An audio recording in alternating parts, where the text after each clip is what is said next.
Faire du storytelling, c'est établir un pont entre des pratiques très anciennes et le fonctionnement des entreprises et des managers d'aujourd'hui. Mais cela ne concerne pas seulement les entreprises et les managers.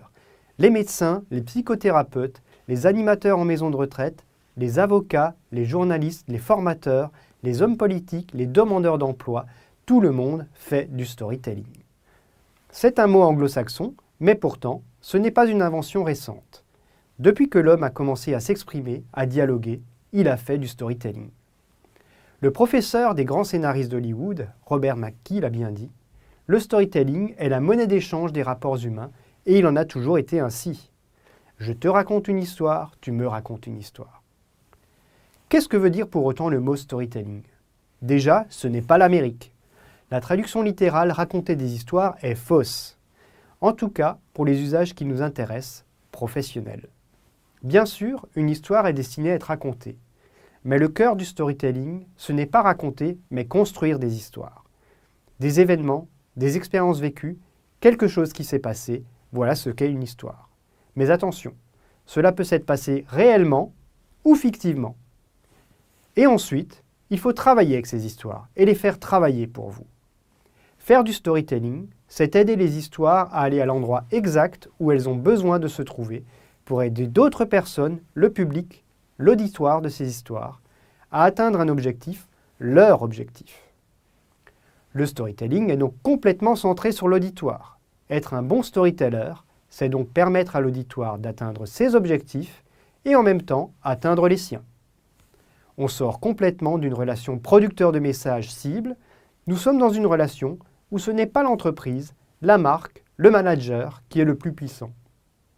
L'histoire, et donc l'entreprise, la marque, le manager, ont une utilité ou non pour l'auditoire pour accomplir ses objectifs.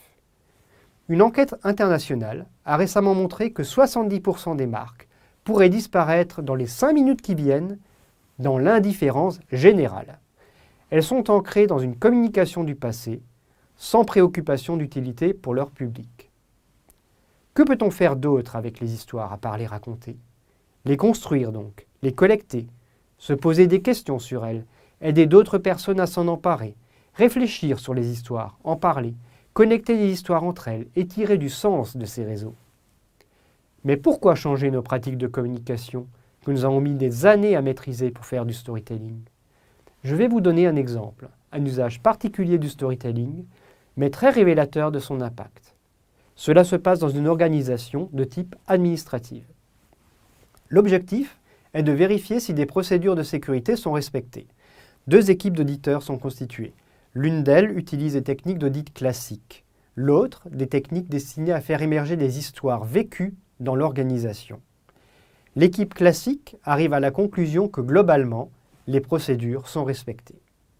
L'équipe storytelling arrive à identifier des failles très sensibles, dangereuses pour l'organisation, CQFD. Mise en pratique maintenant. Laquelle de ces phrases vous semble-t-elle être la plus storytelling? A. La persistance est la clé du succès. B. La persistance est la clé du succès. J'ai appris cette règle après m'y être fait prendre plusieurs fois. C. La persistance est la clé du succès. La première fois que je l'ai appris à mes dépens, c'était à mes débuts. J'avais proposé une idée de produit vraiment nouvelle. Je m'étais dit que j'avais fait le plus dur en la trouvant. Je l'avais proposée au comité de direction et j'avais attendu. 3 ans s'étaient passés, j'attendais toujours. Et aujourd'hui, eh bien j'attends encore. La bonne réponse est C. La phrase A est purement factuelle, ne raconte rien. Elle n'illustre pas le propos en lui donnant une consistance concrète, palpable, et n'a donc qu'une très faible capacité mobilisatrice. La phrase B se situe déjà plus dans la bonne voie, mais elle manque de détails qui nous permettraient de nous forger une image dans notre esprit. L'un des secrets du storytelling est en effet d'éveiller des images qui parlent et donc racontent quelque chose. La phrase C est bien davantage sur la piste narrative. Cette phrase contient des détails qui permettent à l'auditeur de revivre l'événement, raconté comme s'il en avait été l'une des parties prenantes. Et encore, nous sommes restés assez généralistes dans les détails. Pour aller au bout de la démarche, nous aurions dû en ajouter de plus précis, de plus mémorables. Autant de choses que nous allons développer ensemble sur ce cours d'apprentissage du storytelling. Maintenant, à vous de jouer. Vous allez pouvoir vous-même expérimenter le storytelling sur le forum.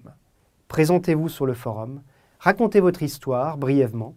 Racontez des expériences que vous avez vécues. Racontez des choses surprenantes. Les meilleures histoires sont faites de surprises et j'ai hâte de lire les vôtres.